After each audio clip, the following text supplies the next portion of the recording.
आइए हम सारे खड़े होकर प्रभु की आराधना और स्तुति महिमा को करेंगे।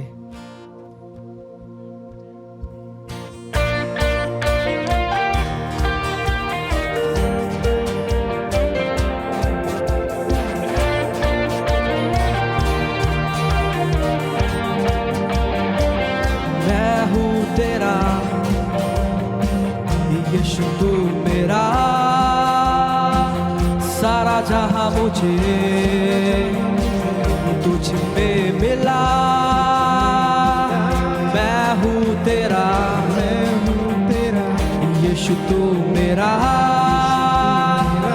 सारा जहां मुझे तुझ में मिला।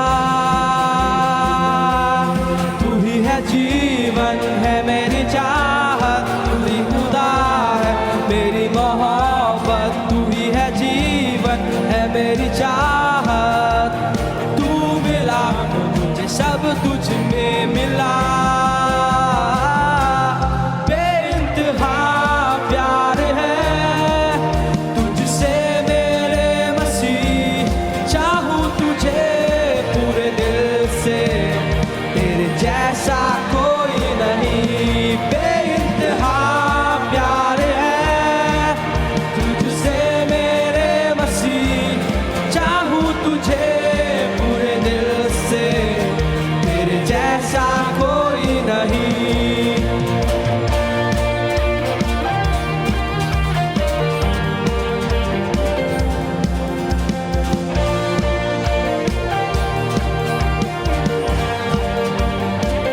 मैं हूँ तेरा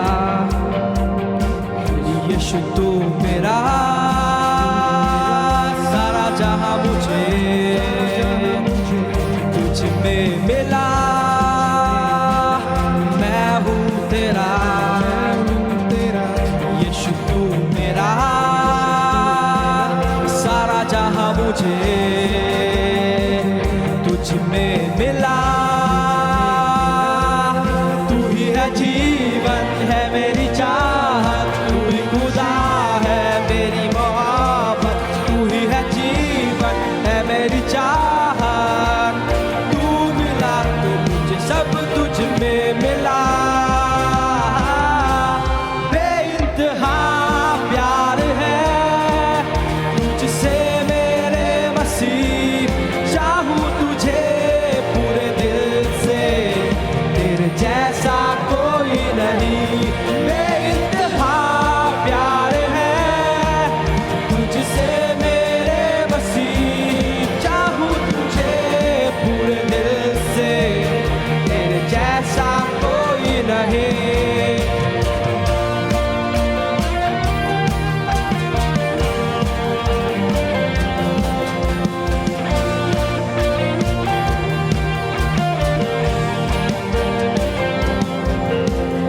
जब मैं कमजोर और टूटा हुआ था, मेरी ताकत तू बना।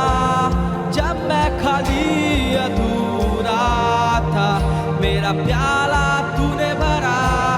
जब मैं था अकेला तन्हाइयों में, तुझे साथ अपने पाया। बेशुमार बेशुमार तेरा प्यार है, बेशुमार बेशुमार बेशुमार तेरा प्यार है, बेशुमार। बेइंतहा प्यार है तुझसे मेरे मसीह, चाहूं तुझे पूरे दिल से, तेरे जैसा कोई नहीं। बेइंतहा प्यार है तुझसे मेरे मसीह, चाहूं तुझे पूरे दिल से, तेरे जैसा कोई नहीं।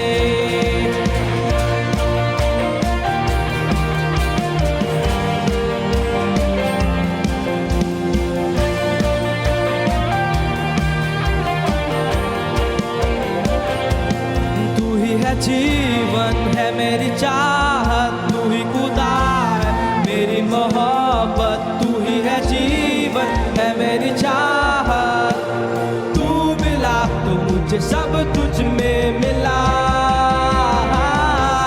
बेइंतहा प्यार है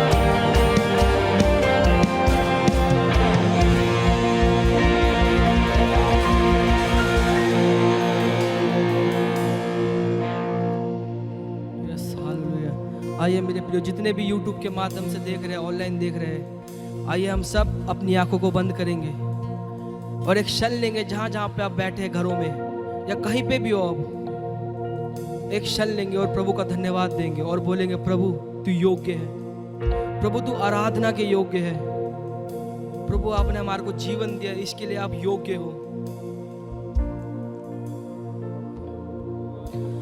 आत्मा और सच्चाई से तेरी आराधना करे, टूटे दिल की पुकार को स्वीकार कर ले।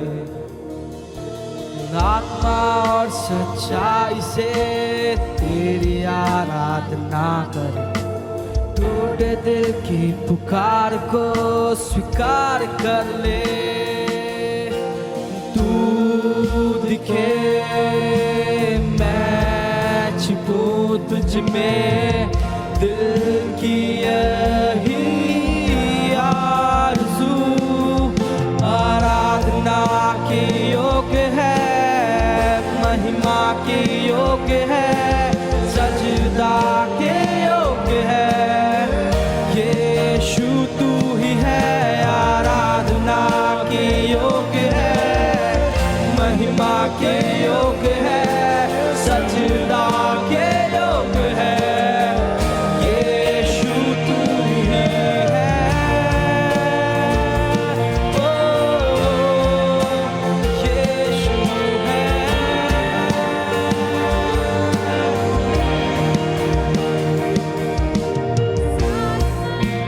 सारे प्राण सारी बुद्धि से प्रेम करो, नम्र प्रेम की भेंट को स्वीकार कर ले। सारे मन सारे प्राण सारी बुद्धि से प्रेम करो, नम्र प्रेम की भेंट को स्वीकार कर ले।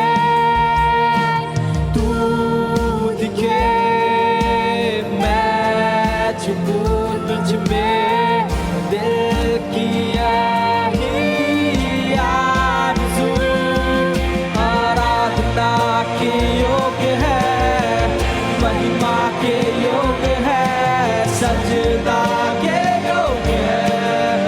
यीशु तू ही है, आराधना के योग्य है, महिमा के योग्य है, सजदा के योग्य है।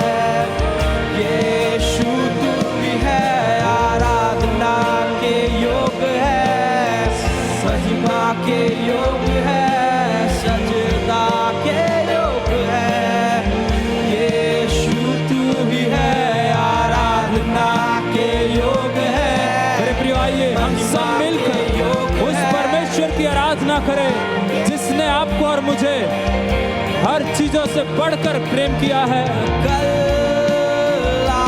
वो परमेश्वर है जो सदा सर्वदा आपके साथ, मेरे साथ, आपकी परिस्थिति में, मेरी परिस्थिति में हर समय खड़ा रहेगा।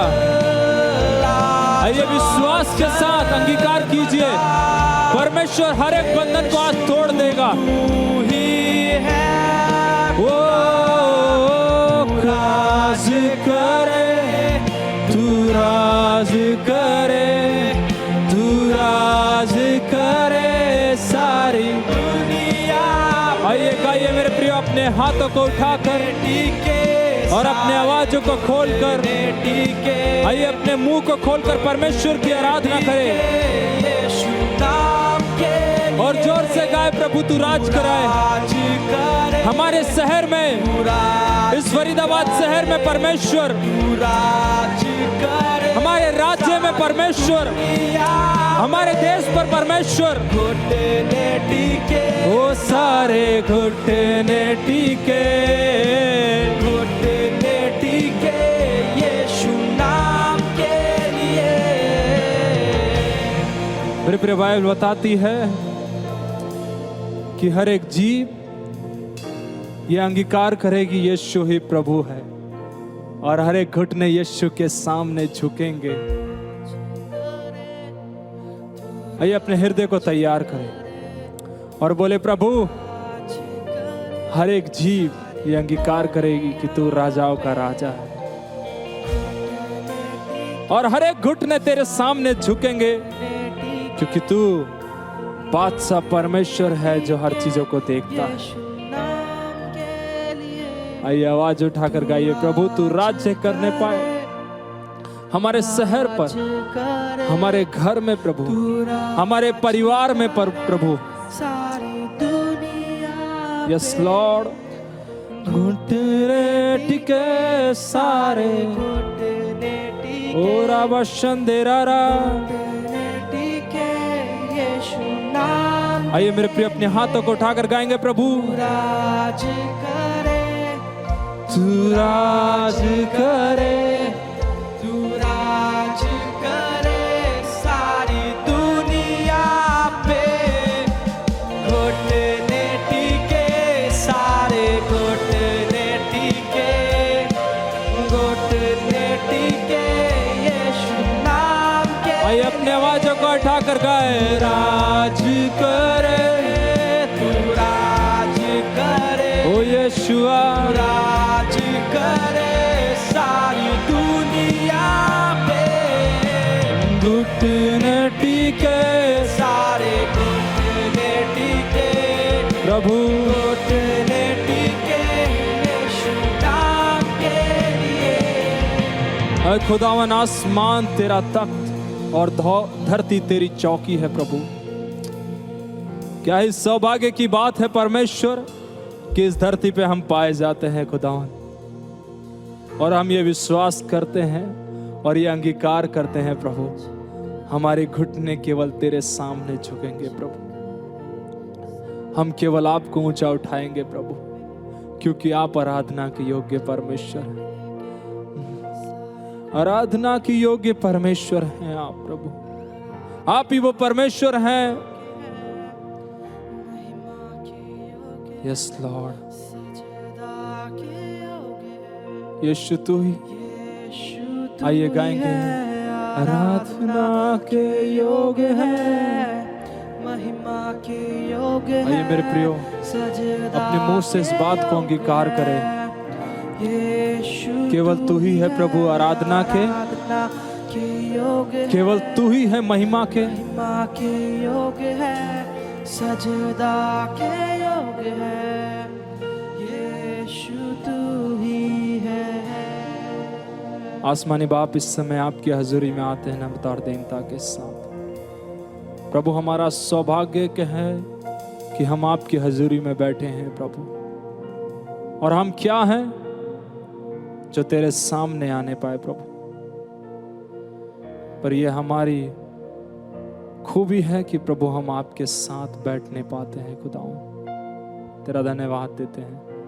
ऐ आसमानी बाप, इस समय प्रभु हर एक बातों को तेरे हाथों में सौंपते हैं खुदावन। तेरी बरकत, तेरे रहम, तेरे उन आशीषों के लिए हम तेरा धन्यवाद देते हैं जो तूने हमारे जीवनों में बख्शी हैं प्रभु। और बताती है, सुन तू वो परमेश्वर है, अपने दास को प्रसन्न होकर उसके घराने को बरकत को बख्शता है परमेश्वर। खुदावन तेरा धन्यवाद कि हमारे जीवन में तूने वो सब चीजें दी है प्रभु। आपका धन्यवाद देते हैं क्योंकि आप आराधना के योग्य हैं, महिमा के योग्य हैं, स्तुति के योग्य परमेश्वर है। केवल आप ही हैं, केवल आप ही हैं प्रभु। आपको धन्यवाद देते हुए, हर बात के लिए आपको धन्यवाद देते हुए प्रार्थना यीशु आपके मुबारक और मीठे नाम से मांगकर सबने कहा आमीन आमीन। पास्टर वरुण इस समय हमारे बीच में आएंगे और सूचनाओं में हमारी अगुवाई करेंगे। इस सप्ताह की सूचना इस प्रकार से है। फरीदाबाद के भिन्न भिन्न क्षेत्रों में हमारी हिंदी आराधना सभा होती हैं, जैसे कि धीरज नगर की आराधना सभा सुबह 9 बजे धीरज नगर क्षेत्र में होती है। सूरजकुंड की आराधना सभा सुबह 10 बजे सूरजकुंड क्षेत्र में होती है। रामनगर की आराधना सभा सुबह 8 बजे और 9:30 बजे रामनगर क्षेत्र में होती है। भरत कॉलोनी की आराधना सभा सुबह 9 बजे भरत कॉलोनी क्षेत्र में होती है। 21C की आराधना सभा सुबह 9 बजे 21D क्षेत्र में होती है। दयालनगर की आराधना सभा सुबह 8 बजे सूरजकुंड क्षेत्र में होती है। नीमका की आराधना सभा सुबह 9 बजे नीमका क्षेत्र में होती है। गदाखोर की आराधना सभा शाम 5:30 बजे गदाखोर क्षेत्र में होती है। अंग्रेजी की आराधना सभा सुबह 10 बजे 21C क्षेत्र में होती है। यदि आप इन क्षेत्रों के आसपास रहते हैं तो कृपया करके आप हमारे साथ किसी भी एक आराधना सभा में जुड़ सकते हैं। हर रविवार सुबह 11 बजे YouTube के माध्यम से आत्मिक विचार प्रस्तुत किया जाता है। अगर आप किसी कारणवश नहीं आ पाते हैं कलीसिया में, तो आप इस आत्मिक विचार में जुड़ सकते हैं और प्रभु की आशीष को पा सकते हैं। हर रोज पासवान और प्रार्थना का दल आपके लिए प्रार्थना करते हैं। अगर आपके पास कोई भी प्रार्थना का विनती, गवाही है या निवेदन है, तो आप अपने पासवान को जरूर दें, या दिए गए स्क्रीन नंबर पर जो नंबर आ रहा है उस पर आप मैसेज या व्हाट्सएप कर सकते हैं, ताकि हम आपके लिए हर रोज प्रार्थना करें। आने वाले 1 सितंबर से 8 सितंबर तक उपवास प्रार्थना का आयोजन किया जा रहा है। अधिक जानकारी के लिए आप अपने क्षेत्रीय पासवान से संपर्क करें। हर शुक्रवार शाम 6:30 बजे शुक्रवार की प्रार्थना सभा सेक्टर 21 में होती है। अगर आप किसी कारणवश नहीं आ पाते हैं, तो हमारे साथ आप ऑनलाइन के माध्यम से जुड़ सकते हैं, जैसे कि जूम, फेसबुक और यूट्यूब के माध्यम से। आज के लिए इतना ही। अधिक जानकारी के लिए आप अपने क्षेत्रीय पासवान से संपर्क करें। धन्यवाद पास्टर वरुण, इस सप्ताह के सूचनाओं को हमारे बीच में प्रस्तुत करने के लिए। मेरे प्रियो, ध्यान दीजिएगा, आने वाले 1 सितंबर से लेकर 8 सितंबर तक उपवास प्रार्थना होने जा रही है। मैं आप सबको उत्साहित करूंगा कि आप जरूर हमारे साथ इस उपवास प्रार्थना में जुड़े। अभी अच्छा समय रहेगा कि हम परमेश्वर के राज्य के लिए अपने भेंट और दशवांश को लेके आए। आइए मैं प्रभु के दास पास्टर वरुण का स्वागत करूंगा, जो हमारे बीच में आएंगे और प्रभु के वचनों से हमें उत्साहित करेंगे परमेश्वर के राज्य के लिए देने के लिए। इस समय होगा परमेश्वर को भेंट और दशवांश देने का। आइए हम वचन से कुछ पढ़ेंगे। मत्ती का किताब उसका 6 अध्याय 3 पद में इस प्रकार लिखता है। वहाँ लिखा है कि जब हमारा बायां हाथ देता है, तो हमारा दाहिना हाथ ना जानने पाए हम क्या दान दे रहे हैं। जब हमारा दाहिना हाथ देता है, तो हमारा बायां हाथ ना जानने पाए कि हम प्रभु को क्या भेंट दे रहे हैं। हमारा दान गुप्त में रहना अनिवार्य है। कई बार हम लोगों को दिखाकर दान देते हैं। मेरे प्रिय, वचन में लिखा है कि हमारा भेंट और हमारा दशवांश गुप्त में देना चाहिए। आइए हम प्रभु से प्रार्थना करें। प्यारे पिता परमेश्वर, हम धन्यवाद करते हैं प्रभु जी, आपसे हम प्रार्थना करते हैं। जब हम आपको भेंट और दशवांश को देते हैं प्रभु, हमारी प्रार्थनाएं देने वाले हाथों पर प्रभु आपकी आशीष को मांगते हैं प्रभु जी। हम प्रार्थना करते हैं इनके खत्ते, हम इनका पिता प्रभु घर हमेशा भरे पूरे रहने पाए पिता प्रभु। हमारी प्रार्थना इनकी हर एक आर्थिक जरूरतों को प्रभु आप परमेश्वर पिता पूरा करें पिता। जो आपको नहीं दे पा रहे, प्रार्थना करते हैं आप उन्हें देने के योग्य बनाए, ताकि प्रभु आपको देकर परखें प्रभु की आप उनके लिए कितना आशीष को देते हैं प्रभु पिता। हमारी प्रार्थनाएं इनकी भेंट पर आपकी आशीष को मांगते हैं पिता। धन्यवाद करते हैं। प्रार्थना यीशु तेरे नाम से मिलकर मांगते हैं, आमीन। कृपया ध्यान दें, आप अपने भेंट और दशवांश को ऑनलाइन के माध्यम से दे सकते हैं, जैसे कि फोन पे, गूगल पे, अमेजोन पे, पेटीएम, पेजैप। QR कोड को स्कैन करके और बैंक ट्रांसफर के माध्यम से अपने भेंट और दशवांश को दे सकते हैं। मैं ये उम्मीद करता हूं कि आपने अपने भेंट और दशवांश को दिए होंगे। यदि आपने अभी तक अपने भेंट और दशवांश को नहीं दिया है, तो जो स्क्रीन पर डिटेल्स आ रहे हैं, इसके माध्यम से आप अपने भेंट और दशवांश को भेज सकते हैं। मेरे प्रियो, ये अच्छा समय रहेगा कि हम परमेश्वर के वचनों का अध्ययन करें। आइए प्रभु के दास पास्टर इवेन का मैं इस समय स्वागत करूंगा और हमारे बीच में आएंगे और परमेश्वर के वचनों से हमें उत्साहित करेंगे। धन्यवाद पास्टर अखिल कि आपने बहुत ही अच्छे तरीके से स्वागत किया, और धन्यवाद करते हैं आप सभी का कि आप सब ऑनलाइन के माध्यम से हमारे साथ जुड़कर इस संगति में बने रहते हैं। और हम परमेश्वर का धन्यवाद करते हैं कि परमेश्वर ने हम सबके लिए एक अवसर को दिया है कि हम एक मन और एक हृदय होकर परमेश्वर के करीब में जाएं, और इस ऑनलाइन के माध्यम से हम परमेश्वर की स्तुति और आराधना करते हैं और परमेश्वर के वचनों को सुनते हैं, और अपने जीवन में प्रभु की आशीषों को हम देखने पाते हैं। मेरे प्रियो, आज एक बार फिर से ये समय है कि हम परमेश्वर की उपस्थिति में जाएं, और जैसे हमने परमेश्वर की आराधना किया, हमने सूचनाओं को सुना है और हमने परमेश्वर के लिए अपने भेंट और अपने दशवांश को दिया है, परंतु ये समय होगा कि हम परमेश्वर के वचन से आज के विचार को सुने और अपने जीवन में ग्रहण करें। आज की सुबह जब परमेश्वर ने हमें अवसर दिया है कि हम परमेश्वर के समीप में जाएं, मेरे प्रियो, परमेश्वर ने मेरे मन में एक विचार को डाला, और वो विचार है कि जीवन के कठिन समय में परमेश्वर के साथ चलना।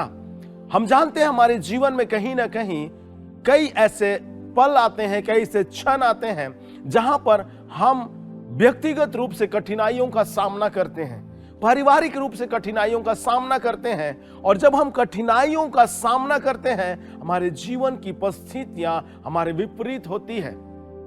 मेरे प्रियो, आज की सुबह मैं आपको उत्साहित करूंगा कि हम अपने जीवन की कठिन परिस्थितियों में, हमारे जीवन के कठिन समयों में हम परमेश्वर के साथ बने रहें। आइए मेरे साथ एक वचन को निकालें।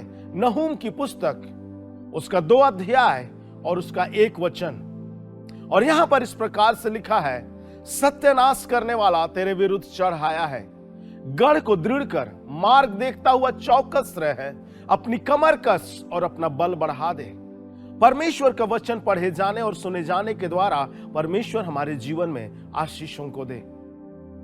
परमेश्वर के वचन के द्वारा भविष्यवक्ता नहूम हमें इस बात के लिए प्रेरित करता और इस बात के लिए हमें सिखाता है कि हमारे विरुद्ध में कार्य करने वाला, हमारा सत्यानाश करने वाला, हमें परमेश्वर की उपस्थिति से दरकिनार करने वाला, हमें परमेश्वर की संगति से दूर करने वाला हमारे विरुद्ध में चढ़ा आता है। और ऐसे समय में परमेश्वर का वचन हमें सिखाता है कि हम अपने गढ़ को दृढ़ करें, अर्थात अपने नगर को दृढ़ करें। दूसरे शब्दों में मैं कहना चाहता हूं कि हम अपने विश्वास को मजबूत करें, हम अपने विश्वास को दृढ़ करें। और वचन का लिखने वाले आगे इस प्रकार से बताता है कि मार्ग को देखता हुआ चौकस रह। प्रभु का वचन साफ साफ मुझे और आपको सिखाता है कि हम जिस मार्ग में बढ़ते जा रहे हैं, जिस मार्ग में चलने के लिए परमेश्वर ने हमें सिखाया है, अर्थात धार्मिकता के कार्य में, धार्मिकता के मार्ग में हम जब बढ़ते जा रहे हैं, मेरे प्रियो, बाइबल बताती है कि उस मार्ग को देखता हुआ चौकस रह। बी केयरफुल, हम सावधान रहें। बाइबल बताती है अपनी कमर कस और अपना बल बढ़ा दे, हियाव रख और मजबूत हो जा। परिस्थितियों को देख के मत घबरा, परंतु उन परिस्थितियों में भी, जीवन के कठिन दिनों में भी, जीवन की कठिन चुनौतियों में भी परमेश्वर के साथ बना रहे। यूहन्ना रचित सुसमाचार 16 अध्याय और उसके 33वें वचन में बाइबल इस प्रकार से बताती है, और यहां पर ऐसा लिखा है, मैंने ये बातें तुमसे इसलिए कही कि तुम्हें मुझ में शांति मिले।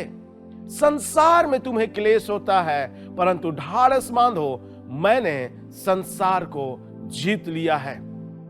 मेरे प्रियो, परमेश्वर का वचन हमें बताता है, प्रभु यीशु मसीह इस वचन को अपने चेलों के बीच में कह रहे हैं। अर्थात प्रभु यीशु मसीह आज हम सब से बातचीत करते हैं और हम सब से कहते हैं कि इस संसार में तुम्हें क्लेश होंगे, इस संसार में तुम्हारे जीवन में कठिनाइयां आएंगी, इस संसार में तुम्हारे जीवन में परिस्थितियां आएंगी, इस संसार में तुम्हारे जीवन में सताव होंगे, परंतु प्रभु का वचन कहता है ढाढ़स बांधो, हियाव रखो, मैंने इस संसार को जीत लिया है।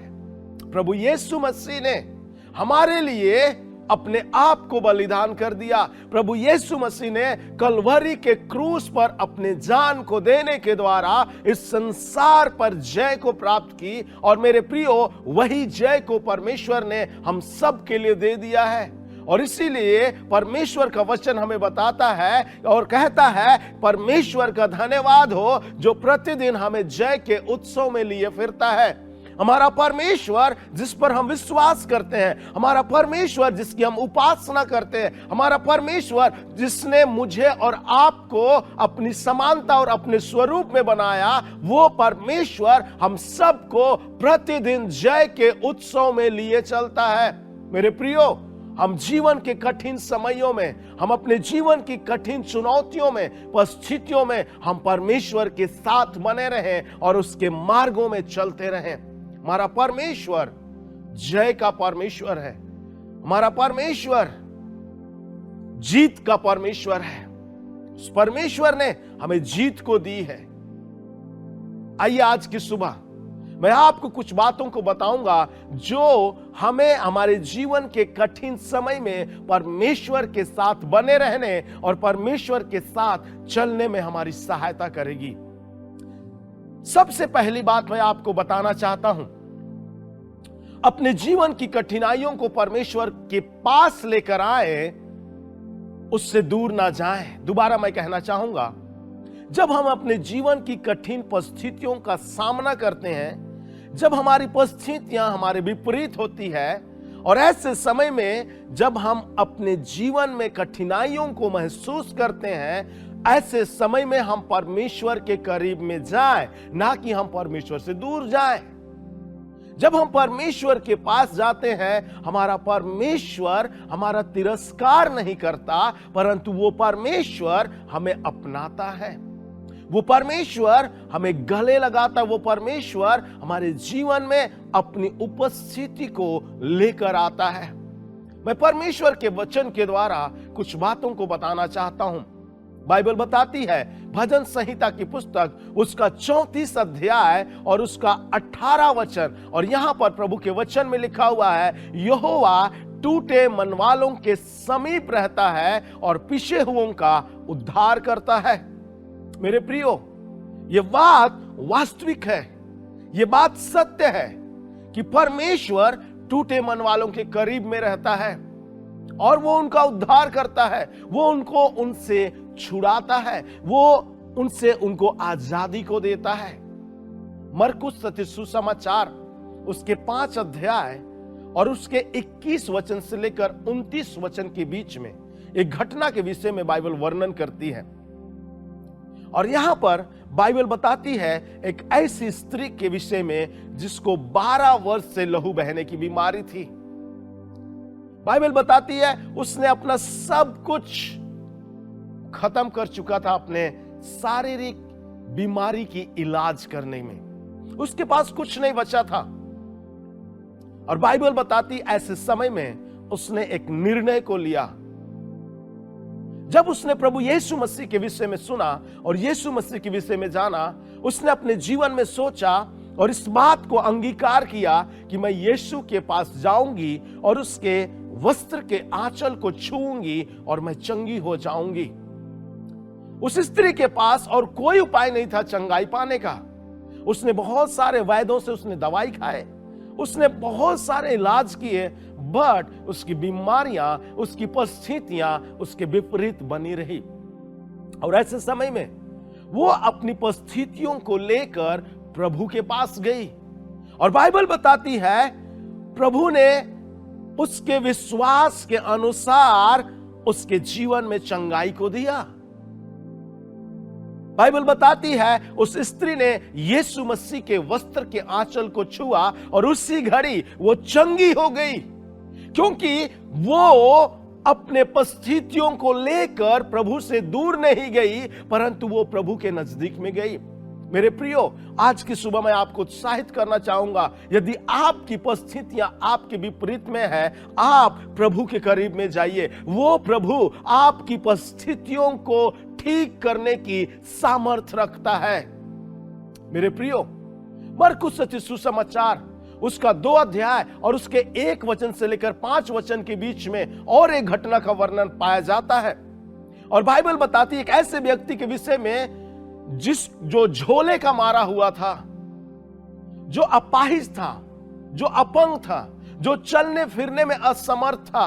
और बाइबल यहां पर बताती है एक घर में प्रभु यीशु मसीह थे और वो घर खचाखच भरा हुआ था, वहां पर पैर रखने के लिए जगह नहीं थी। और 4 मित्र मिलकर अपने एक दोस्त को खाट में लेकर आते हैं और बाइबल बताती है वहां पर एक भी जगह नहीं था। वो व्यक्ति जो खाट में लेटा हुआ था वो चलने फिरने के लायक नहीं था। हो सके उस समय के वैद्यों ने उसके लिए कहा होगा कि अब तुम्हारा कोई इलाज नहीं हो सकता है, अब तुम ज्यादा दिन जीवित नहीं रह सकते हो, परंतु उसके दोस्तों का एक विश्वास था, हम अपनी परिस्थितियों को लेकर प्रभु के पास में जाएं। वो प्रभु जो चंगा करने वाला परमेश्वर है, वो प्रभु जो परिस्थितियों को बदलने वाला परमेश्वर है। और बाइबल बताती है कि जब घर में पैर रखने के लिए जगह नहीं थी, वो चारों दोस्त अपने मित्र को खाट सहित उठाकर छत के ऊपर पर ले गए। और बाइबल बताती है कि वो छत को खोल दिए और वो उस दोस्त को, अपने उस दोस्त को उस स्थान पर उतारे जहां पर प्रभु यीशु मसीह खड़े थे। मेरा विचार कहता है वो दोस्त, वो 4 जो दोस्त थे जो अपने मित्र को उठा कर लेकर आए थे, जो खाट में लेटा हुआ था, उससे कह सकते थे क्या करे दोस्त, हम तो चाहते थे कि तू चंगा हो जा, लेकिन क्या करें, प्रभु के पास जगह नहीं है, प्रभु के पास समय नहीं है। उन्होंने वैसा नहीं कहा। उन्होंने सोचा आज हम अपने मित्र को प्रभु के पास लेकर आए हैं, जो परिस्थितियों से घिरा हुआ है, जो अपने जीवन के कठिन दिनों में जीवन व्यतीत कर रहा है, उसे आज हम चाहे जो कुछ हो जाए उसे प्रभु से मुलाकात करके ही वापस ले जाएंगे। उसके जीवन में चंगाई को देखेंगे तभी वापस जाएंगे। और बाइबल बताती है जब वो खाट सहित प्रभु के पास उतारे, प्रभु ने कहा, बेटा तेरा विश्वास बड़ा है, और उसे चंगा किया। मेरे प्रियो, जब हम अपने परिस्थितियों को लेकर प्रभु के पास जाते हैं, प्रभु वहां पर कुछ करता है और हमारे जीवन में एक नई सामर्थ्य को, एक नई चंगाई को, एक नई आशीष को, एक नई हमारे जीवन में सामर्थ्य को प्रभु देता है। बाइबल बहुत से लोगों के विषय में बताती है जो अपने जीवन के कठिन समय में परमेश्वर के नजदीक गए। वो परमेश्वर से दूर नहीं भागे, और जब वो परमेश्वर के नजदीक में गए तब उन्होंने परमेश्वर की महिमा को देखा। इससे पहले कि हम आगे जाएं, आज की सुबह मैं आपको बताना चाहता हूं, यदि आपकी परिस्थिति आपके अनुकूल नहीं है, आपकी विपरीत है, आप अपने जीवन के कठिन समय का सामना कर रहे हैं, इसी समय निर्णय को लें और प्रभु के पास में जाएं। अपनी परिस्थितियों को लेकर प्रभु आपकी परिस्थितियों को जानता है, परंतु आपको अपनी परिस्थिति को लेकर प्रभु के पास जाना है यदि आप अपने जीवन में आश्चर्य कर्म को देखना चाहते हैं, क्योंकि हमारा परमेश्वर आश्चर्य कर्मों का परमेश्वर है। दूसरी बात मैं आपको बताना चाहता हूं, अपने जीवन को परमेश्वर के वचन से भरें। जब आप अपने जीवन के कठिन समय का सामना कर रहे हैं, जब आप अपने जीवन की परिस्थितियों का सामना कर रहे हैं, मैं आपको उत्साहित करना चाहूंगा कि आप अपने हृदय को, अपने जीवन को परमेश्वर के वचनों से भरें। बाइबल बताती है, यहोशू की पुस्तक उसका पहला अध्याय उसके 7 और 8 वचन हम सब जानते हैं। परमेश्वर ने यहोशू को निर्देश दिया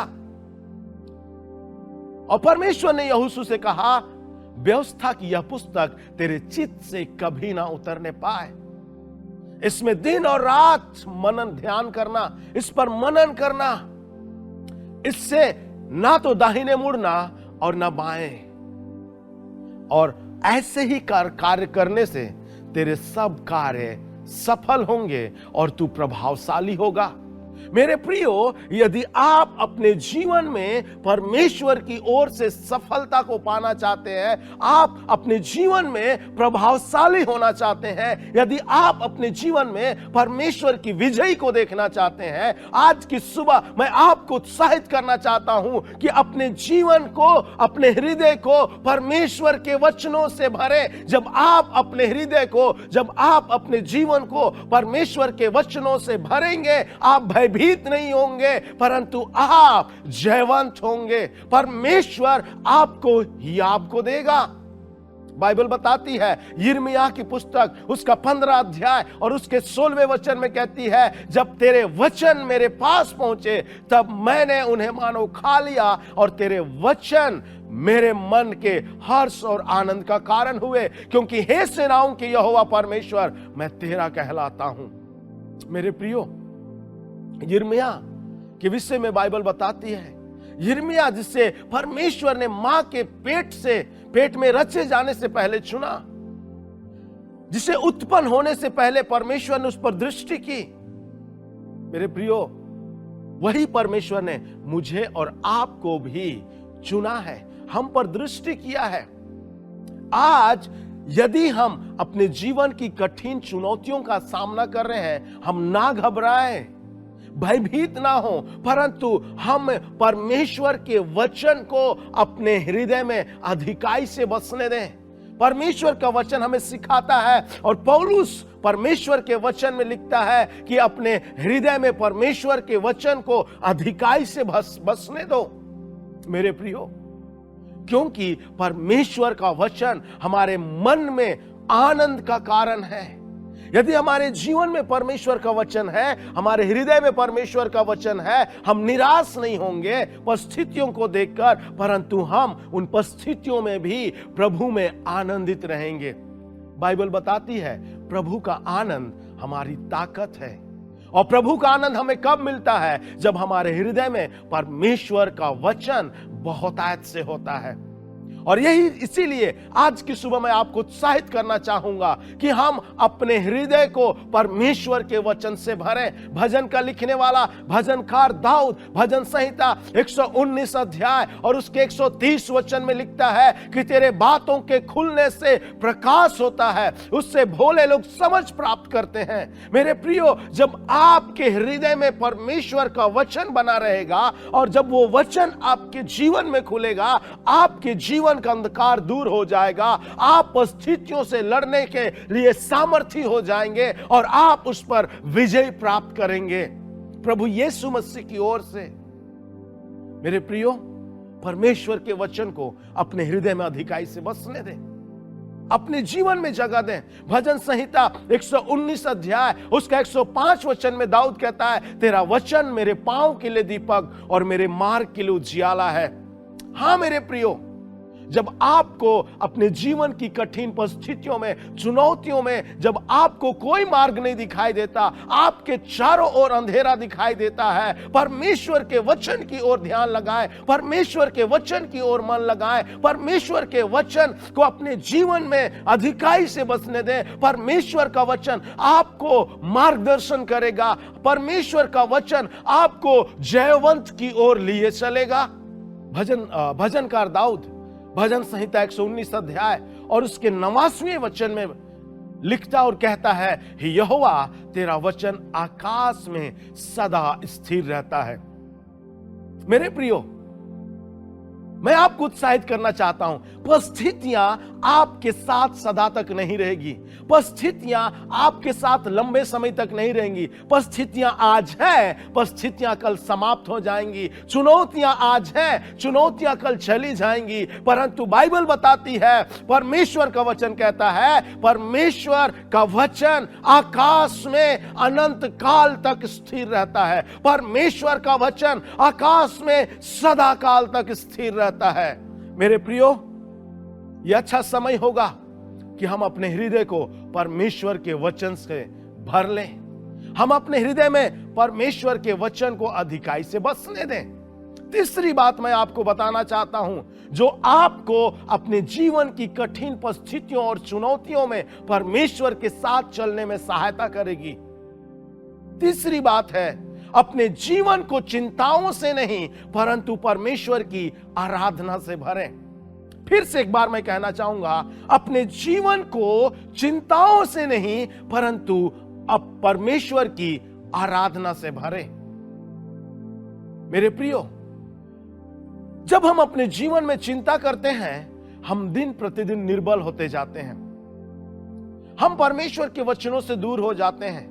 चिंताएं और परिस्थितियां हमें परमेश्वर के वचन से दूर कर देती है, हमें परमेश्वर के प्रेम से अलग कर देती है, हमें परमेश्वर की उपस्थिति से अलग कर देती है। परंतु जब आप अपने जीवन की चिंताओं को प्रभु के हाथों में देंगे, आपका परमेश्वर जिसके आप आराधक हो, जिस परमेश्वर ने आपको चुना, वो परमेश्वर आपकी चिंताओं को दूर करेगा, क्योंकि उसका वायदा है, अपनी चिंता मुझ पर डाल दो, मुझे तुम्हारा ध्यान है। मैंने अपनी चिंताओं को अपने परमेश्वर को दिया। जब मैं अपने जीवन में निराश था, जब मैं अपने जीवन में असफल था, मैंने अपनी चिंताओं को प्रभु के हाथों में दिया और मेरा परमेश्वर उन चिंताओं से मुझे आजाद किया और मुझे वो आनंद को दिया। जब आप अपने जीवन में परमेश्वर को महिमा देंगे, अपनी चिंताओं को परमेश्वर के हाथों में देंगे, परमेश्वर की आराधना करेंगे, परमेश्वर आपको अपनी महिमा से भरेगा। प्रेरितों की पुस्तक उसका 16 अध्याय 23 से 26 वचन में बाइबल बताती है, परमेश्वर के दो चेलों के विषय में, सिलास और पौलुस के विषय में बाइबल कहती है। सिलास और पौलुस परमेश्वर का वचन का प्रचार कर रहे थे। जो परमेश्वर ने उनके लिए जिम्मेवारियां दी थी, जो सेवकाई दी थी, उस सेवकाई को सिलास और पौलुस कर रहे थे। बाइबल बताती है सिलास और पौलुस को बेत से मारा गया, और प्रभु के वचन में लिखा हुआ है 24वें वचन में कि उनको बंदीगिरी के कोठरी में डाल दिया गया और उनके पांव को काट से ठोक दिया गया।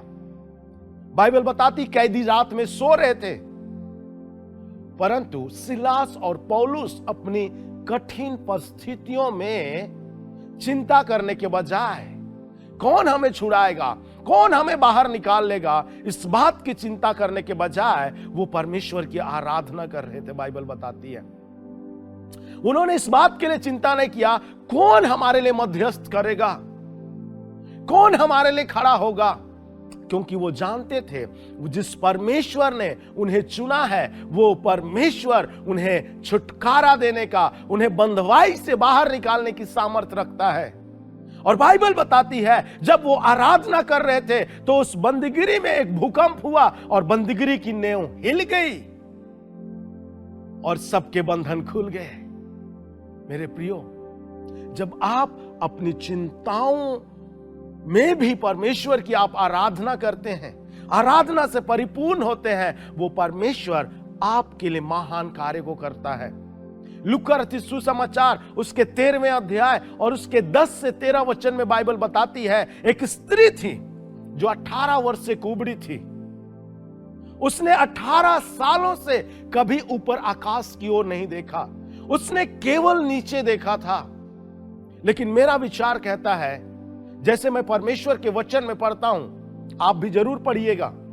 लूका रचित सुसमाचार 13 अध्याय उसके 10 वचन से, वो प्रतिदिन प्रति सप्ताह कलीसिया में जाती थी और परमेश्वर की आराधना करती थी।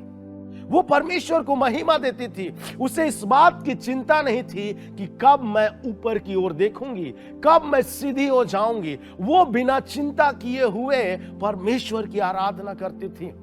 और प्रभु का वचन बताता है एक दिन प्रभु ने उसे छुआ और उससे प्रभु ने कहा, बेटी जा, तेरे विश्वास ने तुझे चंगा कर दिया है।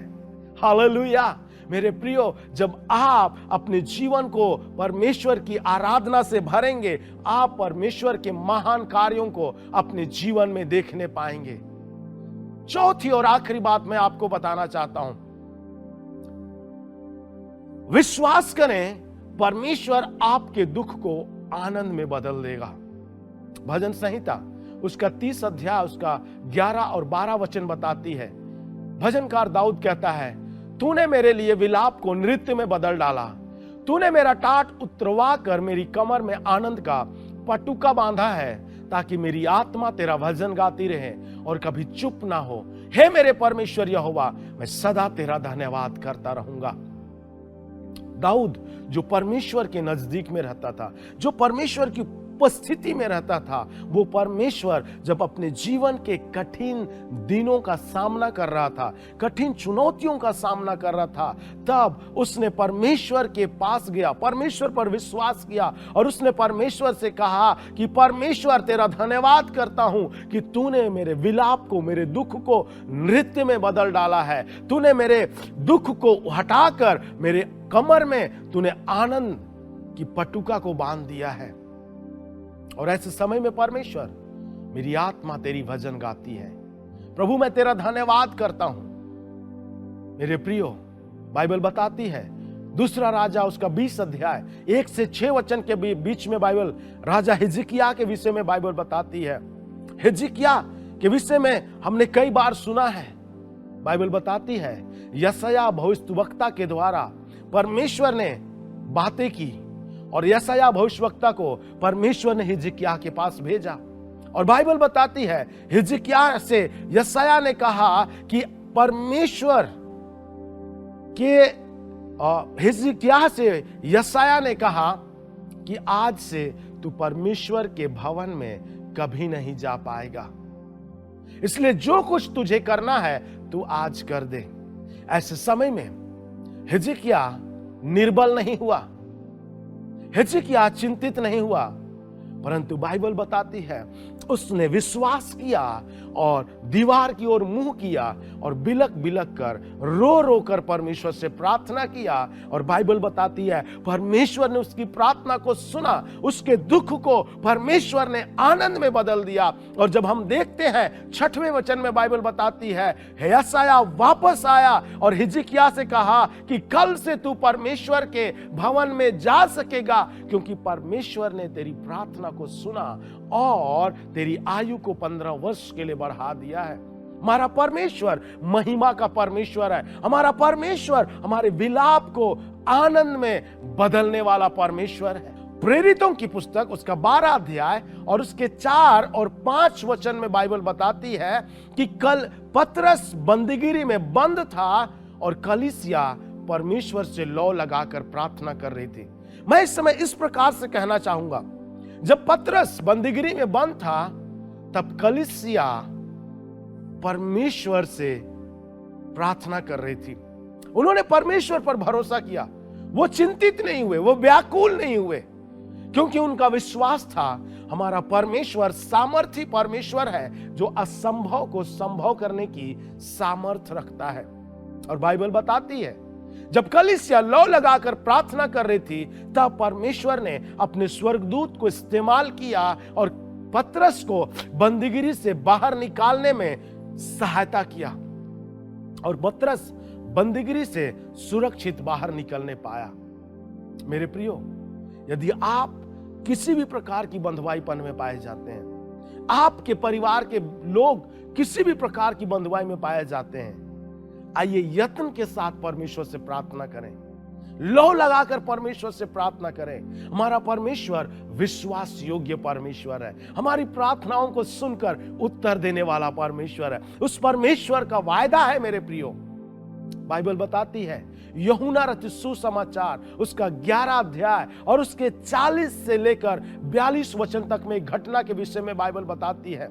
और यहां पर इस प्रकार से लिखा है, यीशु ने उससे कहा, क्या मैंने तुझसे ना कहा था कि यदि तू विश्वास करेगी तो परमेश्वर की महिमा को देखेगी। तब उन्होंने उस पत्थर को हटाया। फिर यीशु ने आंखें उठाकर कहा, हे पिता, मैं तेरा धन्यवाद करता हूं कि तूने मेरी सुन ली है, और मैं जानता था कि तू सदा मेरी सुनता है, परंतु जो भीड़ आसपास खड़ी है उनके कारण मैंने यह कहा, जिससे कि वे विश्वास करें कि तूने मुझे भेजा है। हालेलुया। मेरे प्रियो, यहां पर मार्था, मरियम और लाजर के विषय में बाइबल बताती है। लाजर, जिसके विषय में हम सब जानते हैं, वो मार्था और मरियम का इकलौता भाई था और वो मर गया था, 4 दिन से कब्र में था। मार्था और मरियम दुखित थी, वो चिंतित थी और वो प्रभु के पास गई और प्रभु से उन्होंने कहा, यदि आप यहां होते तो हमारा भाई लाजर कभी ना मरता। बाइबल बताती है प्रभु यीशु मसीह ने उससे कहा, यदि तुम विश्वास करोगे तो परमेश्वर की महिमा को देखोगे। और उन्होंने विश्वास किया प्रभु यीशु मसीह पर और परमेश्वर ने अपनी महिमा को प्रकट किया। और लाजर जो 4 दिन से कब्र में था, प्रभु यीशु मसीह के एक आवाज को सुनकर वो बाहर निकल गया। मेरे प्रियो, आज आपकी आशीष कब्र में पड़ी हुई है, आज आपकी चंगाई कब्र में पड़ी हुई है, आज आपकी समृद्धि कब्र में पड़ी हुई है, आज आपका आजादी कब्र में पड़ा हुआ है, आपका छुटकारा कब्र में पड़ा हुआ है। आज मैं आपको उत्साहित करूंगा, प्रभु यीशु मसीह पर विश्वास करें। परमेश्वर वो जो हमारे दुख को आनंद में बदलने वाला परमेश्वर है, जिसने हमारे लिए वायदा किया है और उसने कहा है, मुझसे मांग और मैं तेरी सुनकर तुझे बड़ी बड़ी और कठिन बातें बताऊंगा। वो परमेश्वर अपनी महिमा को आपके जीवन में प्रकट करने के लिए तत्पर है। मेरे प्रियो, आपको विश्वास करना है कि वो आपके दुख को आनंद में बदलने जा रहा है। आइए आज की सुबह विश्वास करें और हाँ मेरे प्रियो, प्रभु से कहें, प्रभु आज मेरे जीवन में तू समृद्धि को लेकर आ, मेरे जीवन में तू चंगाई को लेकर आ, प्रभु तू मेरे जीवन में छुटकारे को लेकर आ, प्रभु मैं तेरी महिमा को देखना चाहता हूं। प्रभु मेरे प्रियो, वो परमेश्वर आपके लिए करने जा रहा है आज की सुबह में। जब आप अपने विश्वास को परमेश्वर के समीप में लेकर आएंगे, जैसे मार्था और मरियम ने अपने विश्वास को लेकर आया। मेरे प्रियो, जैसे प्रभु के चेलों ने प्रभु के पास अपने विश्वास को लेकर आया, जैसे हिजकिय्याह ने अपने विश्वास को लेकर आया। हिजकिय्याह इस बात को जानता था कि वो परमेश्वर जिसने उसने राजा होने के लिए चुना है, वो उसको कभी भी कमजोर होने नहीं देगा। वो परमेश्वर उसकी प्रार्थना को सुनेगा और उत्तर को देगा। मेरे प्रियो, परमेश्वर अपनी महिमा को प्रकट करने के लिए तैयार है। क्या आप उसकी महिमा को देखना चाहते हैं? यदि हां, तो आइए आज विश्वास करें प्रभु के पास। उसके वायदों को विश्वास के साथ अपने जीवन में ले लें। उसके वायदों को अपने जीवन में उसके वायदों को अपने जीवन में ले लें मेरे प्रियो, और उसकी महिमा करें। वो परमेश्वर आज की सुबह आपके जीवन में नया कार्य करने जा रहा है। मेरे प्रियो, प्रभु की ओर निहारें, प्रभु की ओर ताकें। मेरा परमेश्वर आपकी प्रार्थनाओं का उत्तर देने जा रहा है, आपको समृद्धि से भरने जा रहा है, आपको चंगाई देने जा रहा है, आपकी परिस्थिति को बदलने जा रहा है, आपके जीवन के दुख को वो आनंद में बदल रहा है। हालेलुया। मेरे प्रियो, आज इस वचन के द्वारा प्रभु आपके जीवन में आशीष दे। आइए हम समय मिलकर प्रार्थना करें। स्वर्गीय पिता, हम आपका धन्यवाद करते हैं और आपके नाम को महिमा देते हैं, क्योंकि आप महिमा के परमेश्वर हैं। आप हमारी प्रार्थनाओं को सुनकर उत्तर देने वाले परमेश्वर हैं। आप हमारे साथ साथ चलने वाले परमेश्वर हैं। प्रभु, आज हमारी प्रार्थना है, हमारे जीवन के कठिन समय में प्रभु हमें ढाढ़स को दे, प्रभु हमें हियाब को दे, प्रभु हमें तेरे साथ बने रहना सिखा, प्रभु हमें तेरी आराधना करना सिखा परमेश्वर। प्रभु हमें विश्वास करना सिखा परमेश्वर पिता, जिससे हम तेरी महिमा को देखने पाए। परमेश्वर, आज जितने लोग प्रभु इस वचन को सुन रहे हैं प्रभु, यदि वो बीमार है प्रभु, उनके जीवन में आपकी चंगाई को बोलते हैं। यदि वो शोकित है प्रभु, उनके जीवन में प्रभु तेरे आनंद को बोलते हैं परमेश्वर पिता। यदि वो उनके जीवन में परिस्थितियां हैं परमेश्वर पिता, वो आर्थिक रूप से कमजोर हैं, आज उनके जीवन में समृद्धि को यीशु मसीह के नाम में बोलते हैं। पिता, हम आपका धन्यवाद करते हैं, क्योंकि आप अपने लोगों की प्रार्थना की ओर कान लगाते हैं परमेश्वर पिता, और अपनी दृष्टि को लगाए रहते हैं और अपने लोगों की प्रार्थनाओं को सुनकर उत्तर देते हैं परमेश्वर पिता। धन्यवाद देते हैं प्रार्थना सुनने के लिए, यीशु मसीह के नाम में मांगते हैं, आमीन।